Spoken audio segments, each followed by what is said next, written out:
Kahibaw ba mo unsay hinungdan sa away tali sa Muslim o Kristiyano? Atong unang panahon, may usa ka Muslim nga nagbaligya og sundang og sa pikas Kristiyano nga namaligyag habol, kusog ang negosyo kaniadto sa merkado. Og silang duha higala, ako mismo kita sa ilang pagkaamigo. Apan ang nakabati, ang ilang pagka-higala ay giguba tungod lamang sa ilang baligyang sundang ug habol. Ang Muslim musinggit sundang. Og ang Kristiyano muingon habol.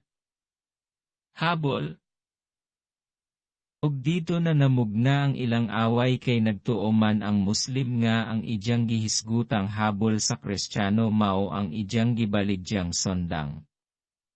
Usa ra ka tigbas patay ang Kristiyano. Og ang tanang tawo ni alibwag. Mibarog ang Muslim atubangan sa patay nga lawas sa idyang amigong Kristiyano og niingon. Ingon ka habol.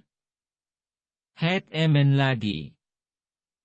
Og tungod ato nagsugod ang patay tali sa Muslim og Kristiyano.